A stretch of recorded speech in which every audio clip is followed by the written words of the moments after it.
لو عندك مشاكل مع الضرايب اللي كانت طعن، يعني في طعون لسه ما خلصتش، فالكلام ده ليه؟ قانون 7 ده معمول عشان يحل الازمه والزحمه اللي في لجان الطعن ويحل النزاعات دي بسرعه بدون محاكم ولا سنين طويله. صلوا على النبي كده وادعوا لابويا بالرحمه والمغفره. طب القانون ده هستفيد منه ازاي؟ بيدي فرصه للتفاوض وخصم جزء كبير من القيمه، بيقفل النزاع بشكل رسمي ومعتمد، وبيشيل عليك الخطر من الفحص المطول والطعون الجديد. طب هو انا ممكن ايه المشكله اللي تواجهني مع القانون ده؟ انا اقول بص يا سيدي، ما ينفعش في الطعون اللي واخد فيها احكام نهائيه خلصت خلاص، لازم توافق الجهات على شروط التصالح اللي انت مقدم عليها.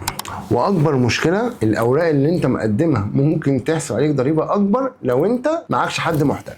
يعني مثلا لو شركه عليها ضرايب 100,000 جنيه، بدل بقى ما توديها بقى محكمه وجلسات ومحاميين وقصه كبيره، لا انت ممكن تسويها مع الضرايب في لجنه الطعن وتدفع 50,000 جنيه 60,000 جنيه، مبلغ هتتم الاتفاق عليه هيسهل عليك الدنيا ويوفر عليك كتير. ولو عندك طعن ولسه شغال، ليه تستنى سنين؟ خد خطوه وخلص الموضوع بشكل قانوني ومضمون. ولو مش عارف تعمل كده ازاي، اكتب لي في الكومنتات وانا اقول لك تعمل ايه.